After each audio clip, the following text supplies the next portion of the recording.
Kia ora guys and welcome back to the Black Jersey. My name's Max, I'm the host over here at this channel, and a big thank you to my patrons. Today we are here for another World Cup squad reaction and unveiling.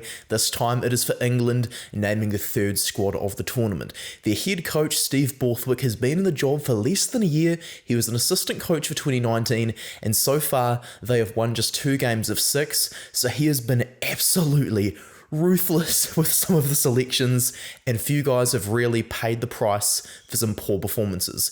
As expected, he's gone for a bit of experience in a very forward-dominated squad. At hooker, no surprises to see Jamie George there. He was always going to go, as was Jack Walker, who appeared to be the backup in the Six Nations, but Theo Dan has beaten Jamie Blamire to the spot.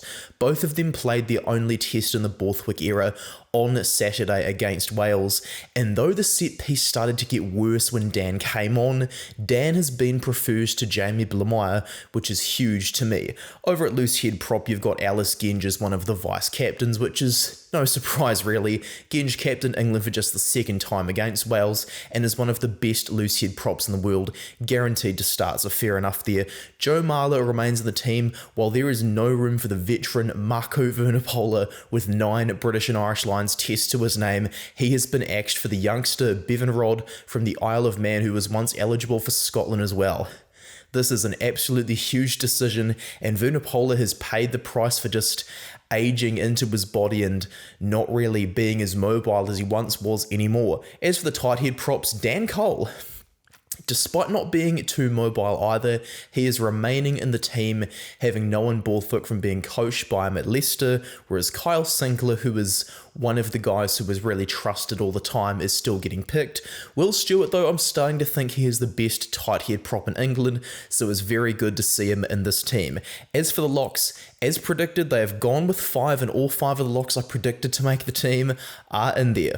Ollie Chesham, a rising star, completely fair selection. Maro Itoje doesn't quite have the star power he once was. It was always going to be a surprise if Itoje wasn't there though, and so everyone's going to be very relieved to see Itoje's name on this team sheet. Itoje has been written up as a future England captain for a wee while, so it'll be interesting to see if that one day does indeed happen. Courtney Lawes is the other vice captain, 34 years old, a veteran of the 2011 World Cup. This will be his 4th. His experience will also be massive, particularly with his ability to cover blindside flanker as well. This means they've only had to take 5 loose forwards. George Martin is another one who is a bit inexperienced. He's played just 2 tests, a big gamble, but I think this guy can handle it indeed. David Ribbons is another one who's off to France, South African born, but for many years he's been in the English environment with Northampton Saints. He's nearly got to 10 tests now. He's reliable, he's in form. Fair enough that he's going to be the guy that's the 5th pick,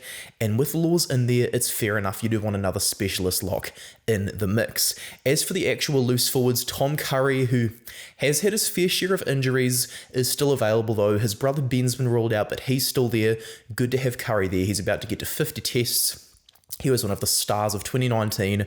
No room though for Tom Willis and Sam Underhill either, which is a huge call for Ben Earl, who Borthwick didn't particularly seem to favour during the Six Nations. Perhaps he's just been needing to hit a few more goals potentially. Is that the case? Lewis Ludlam, the preferred 6, no questions there. Makes sense to see him in the team. Billy Vunipola though.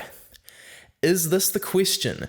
Alex Dombrandt has received the dropping. He has been excluded from the team, and so is Billy Vunipola really going to be the answer? I don't quite know about that, guys. I'm not quite sure. Jack Willis, though, that guy is on fire. He needs to be in the team.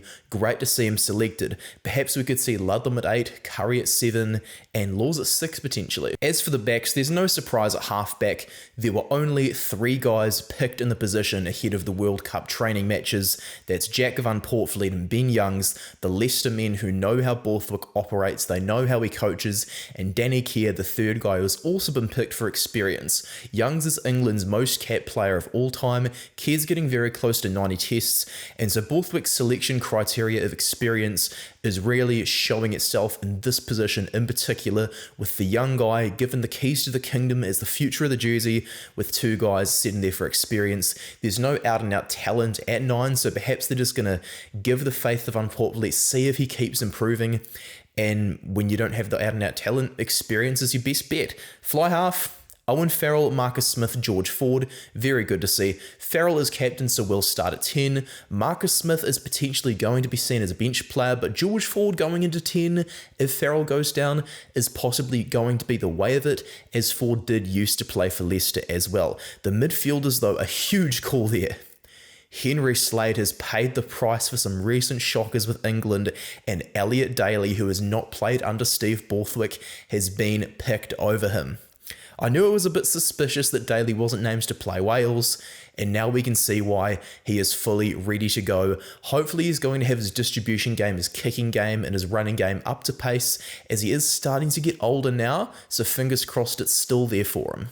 Ollie Lawrence is another guy that's in form right now. Very happy to see him in the squad. He's going to be a really good pick for the World Cup, and I hope he lights the thing up. Joe Marchant played his way into the team as well against Wales the other day. He was by far England's best back in the match. I've rated Joe Marchant for a long time. I am happy to see him in this team, and Manu Tuolangi, as I predicted, was always going to get there. Despite all of his injury history, he's always picked when available, and nothing was ever going to change under Borthwick considering his selection criteria. As for the outside backs, Henry Arundel has made it. Joe Cokanasiga played his way out against Wales, and Arundel, though he's very young, off to France, he is still getting picked because Borthwick has faith in him that he could be one of the leading try scorers of the competition. Max Malins is his go-to at 14. Absolutely fair to see him there. Anthony Watson, I'm so happy to see him there as well. Maybe they're going to continue using Watson at 11, Malins at 14, and Freddie Stewart, the star fullback, at 15. Stewart's been working on his kicking game, I've seen on social media, so it's going to be very interesting between him and Daly, who takes the shots from 55 metres plus out of Owen Farrell's range. So what do I think of this squad overall? Borthwick has made his mind up. He is not taking any prisoners. He is selecting like how Eddie Jones used to. Though England looked absolutely insipid against Wales, he is punishing the players who did not play well in that game, and fairly so. He made it clear that if you want to make the World Cup squad, you have to play well in this game. The guys who did not play well then, they have been axed.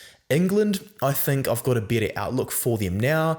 Are they going to be World Cup champions? Probably not.